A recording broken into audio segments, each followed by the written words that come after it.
80 anos de Super-Homem, 80 anos que Jerry Siegel e Joe Shuster foram lá, cravaram o primeiro super-herói, o mais importante, icônico e às vezes o mais poderoso também, né?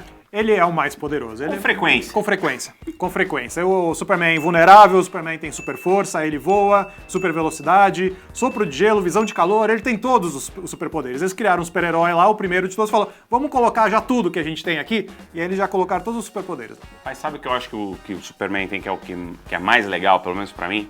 A super compaixão. A super compaixão? A super compaixão. Achei que você fosse falar o Krypto. Não, o Krypto... tem essas coisas, tem esses elementos que são meio bregas, né? Que eles vão agregando ao longo das décadas e tal. Porque, afinal de contas, cada personagem ele é fruto da sua época, ele é fruto... Superman combateu nazistas, né? Em determinado momento. Mas o cara... Ele foi evoluindo ao longo dos anos, ele foi ganhando poderes, foi melhorando certas coisas, mas eu acho que... Assim, eu confesso que pra mim, quando eu era moleque, o Superman não era um negócio que eu lia... Eu sempre preferi o Batman ao Superman. Por conta do... ele era mais atormentado, ele era mais legal de ler. Acho que é uma coisa muito de adolescente. Mais assim, relacionável. Né? Mais relacionável. Quando você tá na adolescência, você tem aquela coisa da contestação e tal. Você tem aquele impulso de rebeldia e o Batman tem muito isso, porque é o cara que decide sozinho combater o crime. Ele é o grande vigilante dos quadrinhos. Ele não é necessariamente o grande super-herói. Ele é o grande vigilante da DC, ele é o ícone do vigilantismo nos quadrinhos, enquanto o Superman é o ícone do super-herói, daquela coisa de Era de Ouro. Um ícone de moral, o espelho pra todo mundo, você olha aquilo e você se identifica e você almeja se tornar bom e empático como o Deus Superman. quase, né? É, exatamente, como se fosse o Deus. Quando a gente fala que os personagens da DC eles se aproximam dos deuses e tal, e o jeito como os humanos se identificam com esses super-heróis, a gente tá pensando basicamente no Superman. O Superman é que representa tudo isso. Por isso que até um dos apelidos é o escoteiro, né? Ele é o certinho. Esse lance do certinho ficou com ele porque o Superman é sempre aquele cara que, como ele é o super poderoso, ele precisa sempre pesar as suas decisões, o uso da sua própria força. E tem um cara que é responsável por isso, por esse rancinho, que é o Frank Miller. Frank Miller pesou isso no Cavaleiro das Trevas. Ele que botou o cara lá como, lá vem a bandeirona, lá vem o caga-regra, lá vem o cara me encher o saco, vou sentar porrada nesse filho da puta. O Superman, enquanto o Batman tava aqui na Terra, a gente falou, cara, que legal, se eu treinar muito, quando você é criança, você lê essas coisas, você fala, caralho, se eu treinar muito, se eu estudar muito, eu posso ser o Batman. Não tem cacete que eu faça que eu possa me tornar o Superman. Faz sentido. Não tem. Essa imagem faz sentido porque o Batman é como se fosse o cara das ruas, o cara que se prova. O Superman, enquanto isso, ele não precisa se provar. Ele é como se fosse o governo americano, sabe? Tipo, que você sabe que você está certo e você vai lá e resolve o problema dos outros porque você está certo. Dito isso, é por isso que eu falei que eu acho que a super compaixão é o negócio que mais aproxima o Superman do leitor. Porque ele foi massacrado essa época aí pelo Frank Miller, ele foi... Não que, eu adoro o Cavaleiro das Trevas, eu adoro o que ele fez com o Superman nessa época e tal, mas na sequência teve uma certa resposta. Várias HQs, né, começaram a colocar o Superman, que vinha de histórias que era sempre assim, qual era o monstro maior que ele podia enfrentar? Qual é a maior ameaça? Vamos pôr o Brainiac, uma nave do tamanho de um planeta vindo. Vamos pôr, não sei o que, era sempre aquela ameaça maior contra o Superman, ou ele perdendo os poderes para você ter alguma relação com ele. Quando os caras começaram a trabalhar, pensar o Superman, tipo, cara, como é ser um deus entre as pessoas? Qual é a responsabilidade desse cara perante o mundo?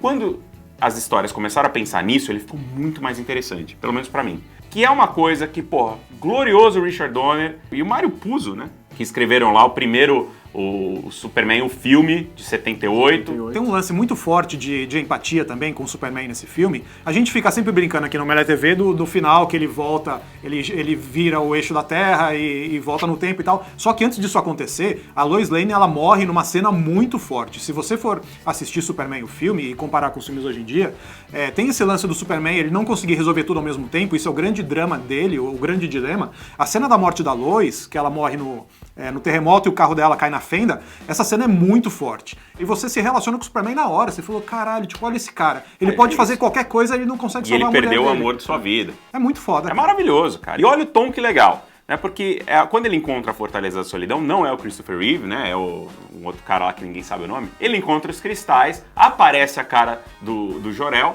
fala assim, você não sabe quem eu sou, mas eu sou seu pai. Ele explica o que aconteceu com Krypton. E ele explica por que ele escolheu a Terra. Porra, e é um negócio, cara, que aí, porra, o Zack Snyder, que Deus o tenha, pô, o Zack Snyder teve essa sacada também. Se você se lembra do primeiro teaser de Man of Steel, ele usou essa frase inteirinha que explica por que o Kal-El, né, foi enviado à Terra, que ele fala, pô, que nós somos um povo que tem potencial, mas que precisa de uma luz para nos guiar no caminho certo, e que essa luz é ele, seu único filho. E aí, puta, gira a máscara do Marlon Brando ali e aparece Christopher Reeve, começa a tocar o tema pela primeira vez e aparece o Christopher Reeve pelo olho da máscara, assim, vestido de Superman.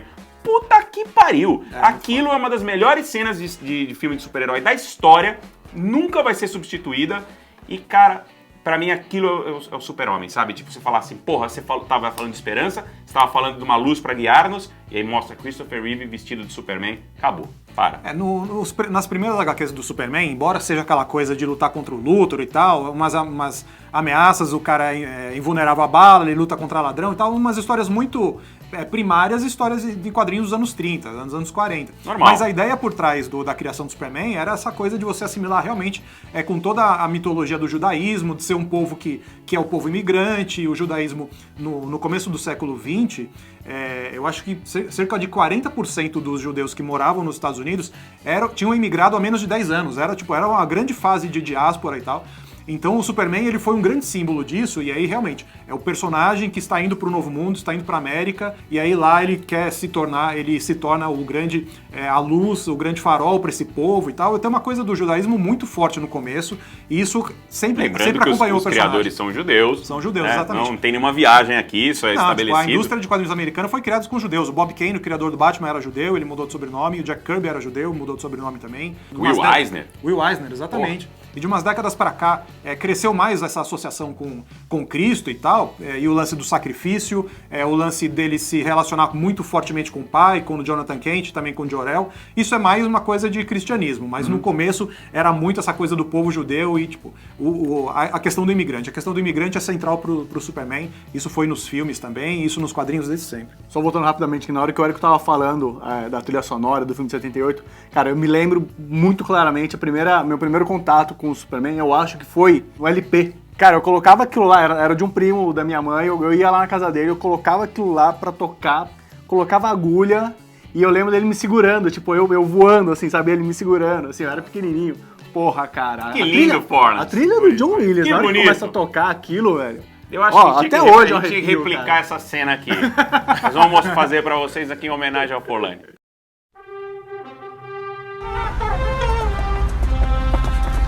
Olha só que beleza, tá bom! Então, isso é legal porque, porra, é o símbolo, é a inspiração, cara. Eu acho que ele funciona muito com essa pegada da inspiração. Autores que sabem explorar isso são os caras que brilham nas grandes histórias do Superman. A Grande Aço Superman é uma das maiores histórias do Superman. Aliás, acho que a única HQ Absolute que eu tenho em casa, aquela com a caixa de madeira, assim, que ela é engraçada. Ela é engraçada porque ele sabe ridicularizar essa coisa dos super seres e tal. E a ficção pulp do início da história do Superman e tal. Mas ele também sabe trazer esse sentimentalismo, drama. Esse homem, abraçado com a menina suicida, é um dos melhores momentos das histórias em quadrinhos em todos os tempos. Lindo, de chorar, e que só o Superman conseguiria. Você vai botar o Batman abraçado lá? É o Batman abraçado na Carrie lá do Cavaleiro das Trevas, que você fala, pô, que bonito, mas puta, ele sempre tem essa obsessão com colocar menores pra combater o crime. Fala, cara, tem menores, tem que botar pra estudar. Não falar, vai quebrar a cara de bandido. Ou seja, ele é um contraponto, né? E é engraçado também no All-Star Superman que tem vários humanos, pelo próprio desenho do Frank Whiteley, que eles parecem ridículos. E tem essa coisa dos humanos serem ridículos diante do Superman, sabe? E é legal que isso cria um pouco de empatia também. Eu acho uma dinâmica muito legal, um contraponto muito bom. É isso, velho. A compaixão e a dor do Superman são as coisas mais... Porque um cara que é um super-humano como o Superman, quando ele sofre...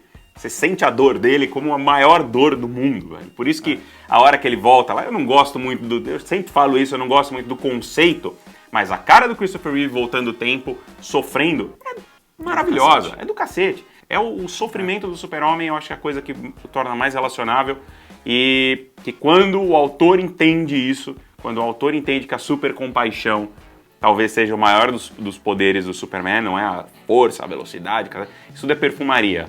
Eu acho que é aí que ele brilha, que se torna realmente o maior super-herói de todos os tempos.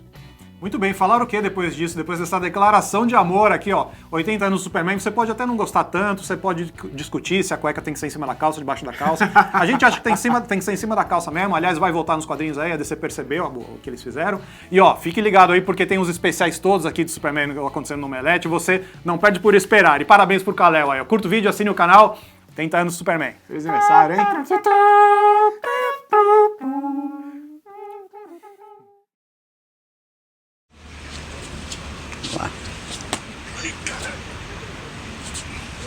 Fecha as pernas, fecha as pernas. Aí. 1, 2 e. Vai.